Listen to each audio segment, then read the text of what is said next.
What's going on, guys? Welcome back, and we're still working on the ambulance. So I just installed the fuel gauge, which was actually a little bit easier than I was expecting. I do not know anything about wiring, so I'm going to kind of draw up a little diagram of how this stuff works. So the instructions that I ended up getting with the gauge was super confusing. This is going to be the fuel assembly, and this is going to be the back of our gauge. This is going to be a battery, and it was showing that you had to run like multiple wires to each, basically, to get power. Well, you actually don't even have to do that. So this is going to be our fuse box right here. So first things first, if you just ground out the grounds or the negatives, then you're straight. You don't have to worry about those anymore, right? And then you're going to run the gauge and that assembly. That's going to be the sending unit, and then the positive has to run to any type of source of power. So it doesn't even have to necessarily be the battery. I didn't have to run it all the way up. All I had to do was just run it to that fuse panel, and that's it. So I only actually had to run one wire underneath, and that was that green one. So I'm just so stoked that it actually worked. Something I wired. All right. Okay, so something else that's something else that's been an issue is I don't have any tail lights, right? And about the only time I can really drive this thing, or have time to drive this thing, is at night. And it just doesn't work out with no tag, no tail lights. So what we're going to be wiring up today, or trying to wire up today, is going to be the tail lights. And I know what you're thinking, Eric, you might as well just check the fuses. It's an old car. Check the fuses. I've done that, so I'm ahead of you, alright? So thanks. But it didn't help, okay? I bought every single fuse size that they had, old style, from O'Reilly's, and nothing worked, okay? So it's not the fuse. Well, I mean, I guess it could be the fuse, but I can't get a fuse, okay? So anyways, so I think what I'm going to do is tap into the headlights, run it back, and kind of like relay it for the tail lights. And in my head, that works. But we'll see.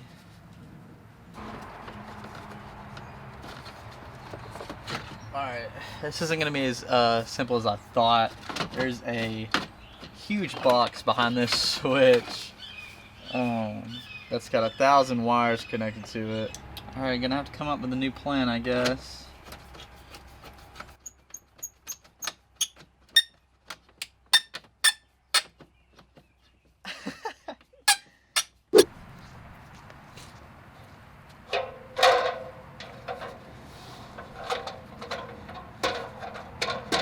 If you're wondering what the ladder's for, you're probably not alone.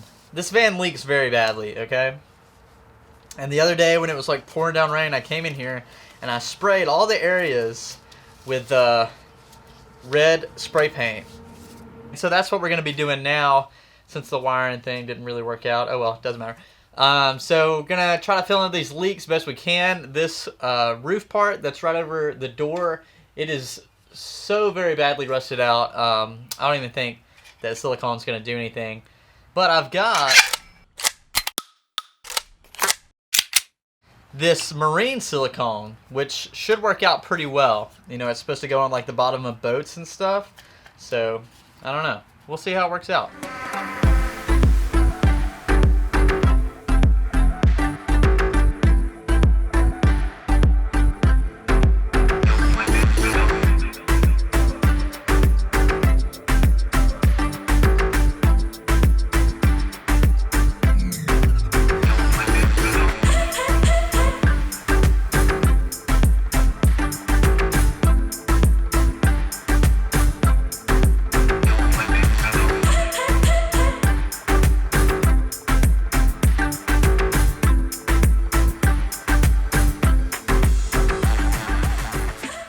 Most of the leaks that were coming from the inside were kind of like those bottom screws where those lights are, and I don't know if that's just because like the outside seal wasn't good and there was water just like, you know, hanging out right there.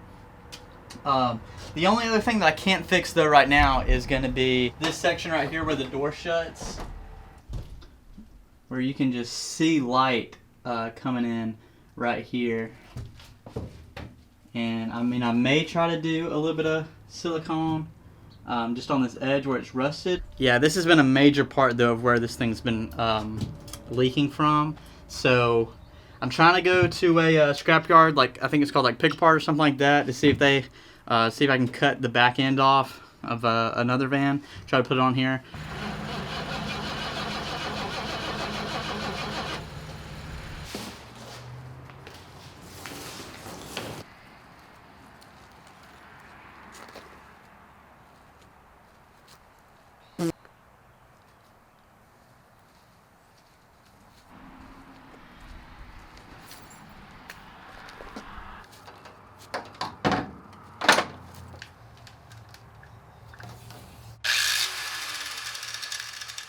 Plans are changing. Can you see this cord in the way? Alright, so plans are changing again. I think what I'm going to do is cut out the sections of this metal that's been rusted out. So grind it back, see what it looks like. If it's really bad, then I'll just cut some sections out. And I've got some metal in the shop over there that I'll transfer over. And I don't know if I'll be able to weld that up and stuff today. It may get dark on me. Plus, I'm going to have to... I don't think I'm going to be able to bring the welder out here, so that's going to be another job for another day. But currently having to take all these screws out. There's one maybe about every 2.5 inches all the way around this van. So this is glued down, but I may be able to pry it up once I get a few of the screws out. It's also stapled, but... yeah, so that's going to be some work. Probably going to take up most of the time. It'll get dark by then. But, yeah, so that's what we're working on now. Extension cord's just barely long enough to reach back here.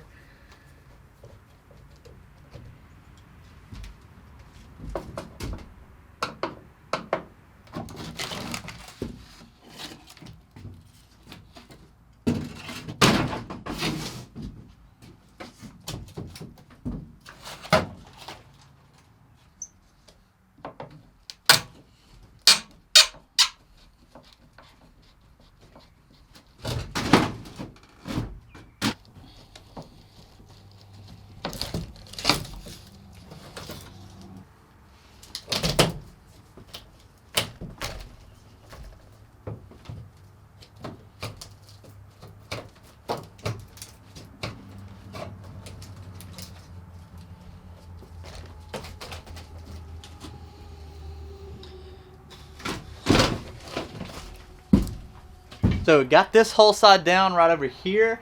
This side's still got like 1 or 2, maybe 3 screws that I couldn't get out. The rest are pretty good. But I'm actually very surprised on how well this side looks. There's only a few spots, maybe right here at the end and underneath, that I'm gonna go through, grind those, and then see. But they look pretty good. So I'll probably just clean them up a little bit, and then spray that rust stopper. Kind of like what I used underneath. But no exaggeration, here is all the screws that I've gotten so far. Yeah, I told you.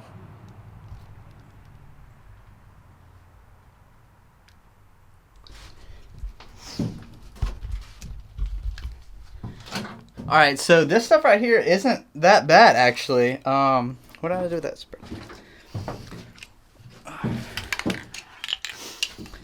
So I think at least to maybe these 2 pillars on both sides, I'd say everything's probably pretty good to keep. This one I haven't ground down yet, but it's, I mean, you can hear it cracking. It's pretty soft. So that probably won't work. But I mean, that's down to bare metal.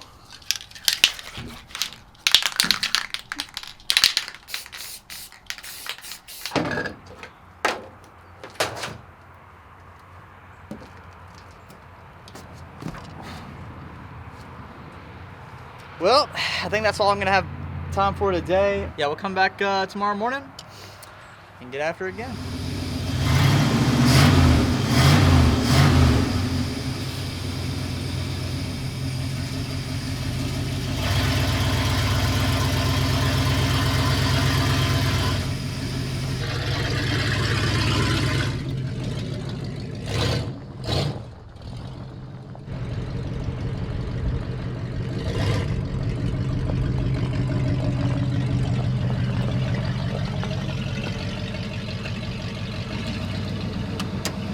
Okay, so this is exciting. The van has finally moved and it's in front of the shop again. So I can actually get a little bit more stuff done. Alright, so basically what I'm doing is just getting my marks together that I'm gonna actually cut this metal out and then replace this strip right here since it's so bad rusted. That's what I plan on doing with this very back piece. But like I said, I'd really like to have a parts van so I can just kind of like copy it over.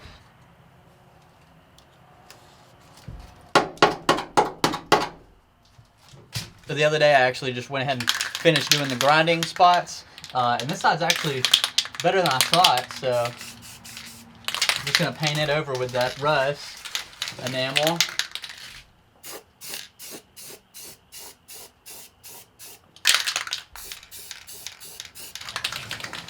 Nice.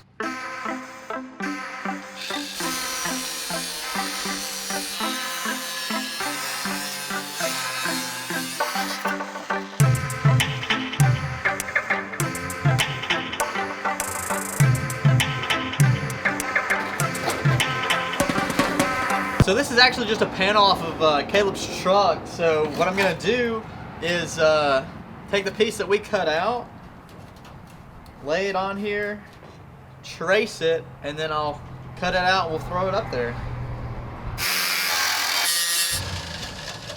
Alright, so this piece is almost too short, but I'd rather have a gap at the top up here than at the bottom. So what I plan on doing is once I tack this in, then I'll cut another small piece and tack it underneath to kind of replicate this, which now I guess in theory I could have had just a longer one and bent it up,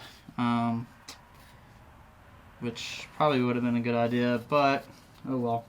I'm already here. So I did learn how to weld in high school, but I mean that's been a few years, so if you are expecting any more of a skill set than that, you may want to look somewhere else.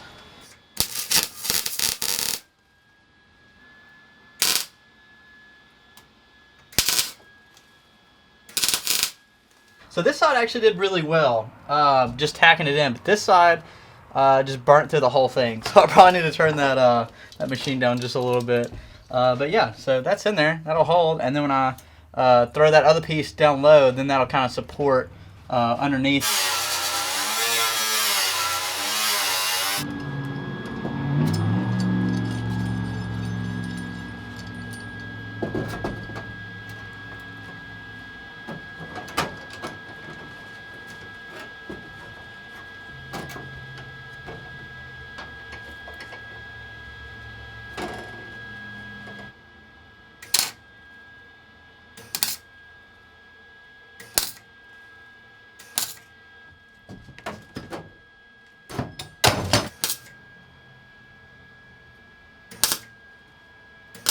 Alright, it's tacked in there. It doesn't look that pretty, but the headlamp is literally the only light that I have right now that's not dead. I'm just doing the best of what I have right now. I know it doesn't look that dark outside, and it's really not, but as soon as you get in here, it is literally pitch black. So, and also, I don't know if you're a welder or anything, I don't know how you do it with a beard, because every time I go to like grab the bottom of the helmet, it just rips so much stuff. Basically, we got that up, and then I guess I'm just kind of waiting for it to rain again to see if everything's gonna hold as far as like where we put the silicone and stuff. But the best news out of everything is I'm actually taking the van to a buddy of mine, the Foothills Fab, that ended up doing a lot of work on the FJ for me.